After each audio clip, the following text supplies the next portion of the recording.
వైశాఖ మాసం కృష్ణపక్షం ద్వాదశ రోజున శంబల అనే నగరంలోని ప్రజలు అందరి మనసులో ఏదో తెలియని ఆనందం మొదలైంది. ఆ సమయంలో విష్ణువ్యాసుడు అనే బ్రాహ్మణుడు భార్య అయిన సుమతి ప్రసవ వేదన పడుతుంది.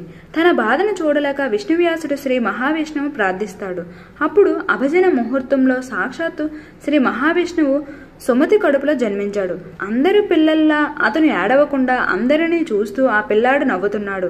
ఆ బిడ్డ కంటే ముందు విష్ణువ్యాసుడికి కవి, ప్రజ్ఞ, సమంత్ర అనే 3 కొడుకులు ఉన్నారు. శంబల నగరంలో ప్రజలు అందరూ దైవత్వం ఉట్టుపడే ఒక పుత్రుడు జన్మించాడు అని మాట్లాడుకోవడం మొదలుపెట్టారు.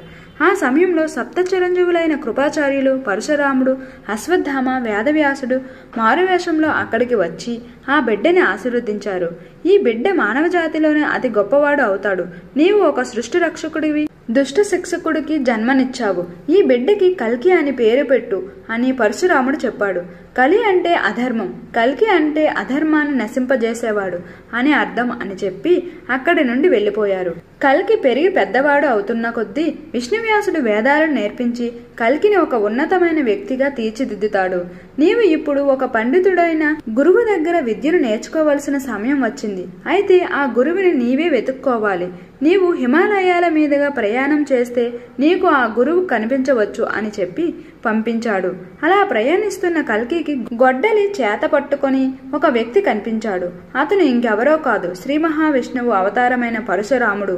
మీరు నన్ను శిష్యుడిగా భావించి విద్యను నేర్పిస్తారు అని అడిగే లోపే పరశురాముడు, నీకు ఎదురుగా కనిపించేది మహేంద్రగిరి అనే పర్వతం. ఆ పర్వతం మీద నా ఆశ్రమం ఉన్నది. ఇక అదే నీ పాఠశాల అని చెప్పి కల్కిని తనతో పాటు ఆశ్రమానికి తీసుకుని వెళ్ళాడు. కల్కి పరశురాముడి ఆశ్రమంలో నిష్ఠగా 64 రకాల విద్యలు నేర్చుకున్నాడు.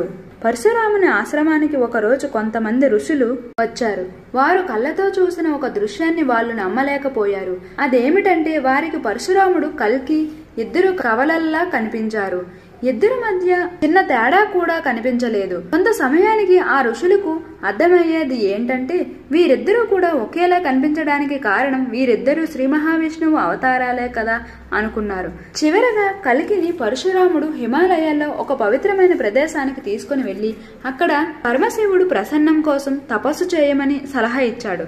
కల్కి ఘోర తపస్సు చేసిన తర్వాత పరమేశ్వరుడు ప్రత్యక్షమయ్యి కల్కి కోసం ఘారడ అనే శక్తివంతమైన గుర్రాన్ని, పరభగ్న అనే తెలివైన చిలుకని, ఎంతో శక్తివంతమైన రాళ్లతో పొదిగిన ఖడ్గాన్ని ఇచ్చాడు. కల్కి పూర్తి శిక్షణ పూర్తయిన తర్వాత పరశురాముడు దగ్గరికి వచ్చి, గురువయ్య, మీరు నాకు నేర్పిన విద్యకు ప్రతిఫలంగా నేను మీకు గురుదక్షిణ ఇవ్వాలి అనుకుంటున్నాను అని అన్నాడు. దానికి పరశురాముడు, నువ్వు నా ప్రియ శిష్యుడివు, నీవు నాకు గురుదక్షిణ ఇవ్వవలసిన అవసరం ఏమీ లేదు.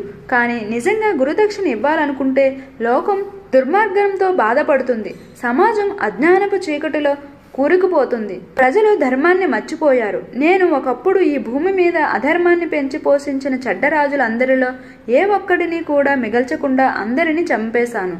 కానీ ఇప్పుడు పాలకుల కన్నా ప్రజలే దుర్మార్గులుగా, అధర్మపరులుగా తయారయ్యారు.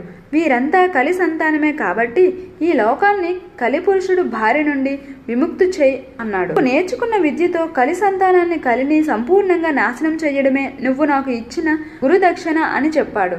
దానికి కల్కి, ఈ రోజు మీకు మాట ఇస్తూ కలిని, కలి సంతానాన్ని ఈ భూమి మీద నుండి పూర్తిగా అంతం చేసేంత వరకు నేను విశ్రమించను అని ప్రమాణం చేశాడు. కల్కి అతి ప్రకాశవంతమైన ఒక జ్ఞానిగా, ఒక యోధుడిగా తయారయ్యాడు.